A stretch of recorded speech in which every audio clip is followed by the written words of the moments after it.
Hello అందరికీ. ఏంటి కార్తీక మాసంలో ఉల్లిపాయ తినకూడదని బాధపడుతున్నారా? మనమైతే ఓకేనండి. కానీ పిల్లలకి ఉల్లిపాయ లేకుండా ఏం తినాలో తెలీదు కదా! వాళ్ళ కోసం బ్రెడ్, పొటాటో స్టఫింగ్‌తో బజ్జీ ఎలా ప్రిపేర్ చేయాలో చూద్దాం. పిల్లలు చాలా ఇష్టంగా తింటారండి. మీరు కూడా ఇంట్లోనే ఈజీగా ట్రై చేయొచ్చు. ఎవరైనా తినొచ్చండి. నో ఆనియన్స్ అండి. ఇది ఎలా ప్రిపేర్ చేయాలో ఈ వీడియోలో చూసేద్దాం. ముందుగా ఒక బ్రెడ్ తీసుకోండి.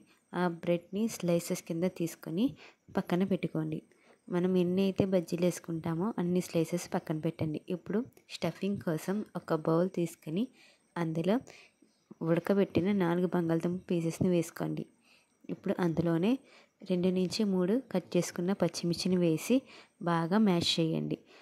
బాగా మ్యాష్ చేయాలండి. అప్పుడే మనకి బ్రెడ్కి అనేది స్టఫింగ్ బాగా పట్టుకుంటుంది. లేకపోతే అక్కడక్కడ గట్టిగా ఉన్నా సరే అంత టేస్ట్ రాదండి. బాగా మ్యాష్ చేసిన తర్వాత తగినంత సాల్ట్, అలాగే 1 స్పూన్ కారం,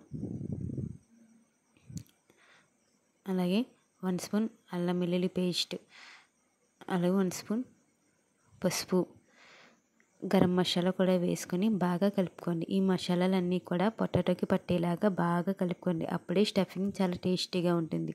ఇప్పుడు ఇది పక్కన పెట్టుకొని మనం ఒక బ్రెడ్ స్లైసెస్ని తీసుకొని దాని మీద వీడియోలో చూపిస్తున్నట్టుగా మొత్తం పొటాటో స్టఫ్ని మొత్తం బ్రెడ్ అంతా స్ప్రెడ్ చేయండి. అలా స్ప్రెడ్ చేయడం వల్ల మనకి తిన్న ప్రతిసారి కూడా స్టఫింగ్ తెలిగి చాలా టేస్టీగా ఉంటుందండి. అలా స్ప్రెడ్ చేసాక ఇంకో బ్రెడ్తో పైన కవర్ చేసుకొని ట్రయాంగిల్ షేప్లో కట్ చేయండి.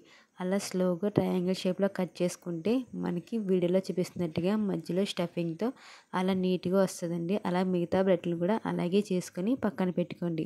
ఇప్పుడు శనగపిండి కలుపుకుందాం. ఒక బౌల్ తీసుకొని అందులో 1 కప్ శనగపిండి వేసుకోండి. అలా శనగపిండి వేసుకున్న తర్వాత రుచికి తగ్గట్టు సాల్ట్, కారం, పసుపు, అలాగే కొంచెం పిండి అనేది మెత్తగా రావడానికి 2 స్పూన్స్ బియ్యం పిండి కూడా యాడ్ చేయండి. అప్పుడే మనకి బాగా పట్టి బజ్జీ అనేది బాగా వస్తుంది. లేకపోతే క్రిస్పీగా ఉండవండి. అలా వేసిన తర్వాత కొద్ది కొద్దిగా వాటర్ వేసుకుంటూ ఉండలు అనేది అస్సలు లేకుండా కలుపుకోండి. వీడియోలో చూపిస్తున్నట్టుగా మరీ గట్టిగా కాదు, పల్చగా కాదు. బ్రెడ్కి పిండి పట్టేలా కలుపుకొని పక్కన పెట్టండి. ఇప్పుడు ఒక కళాయిలో ఆయిల్ వేసి ఆయిల్ అనేది హీట్ అవ్వాలండి. ఆయిల్ కొంచెం ఎక్కువగానే పడుతుంది. ఆయిల్ అలాగే హీట్ అయిన తర్వాతే మనం ప్రిపేర్ చేసిన బ్రెడ్ని శనగపిండిలో ముంచి వీడియోలో చూపిస్తున్నట్టుగా వేయండి.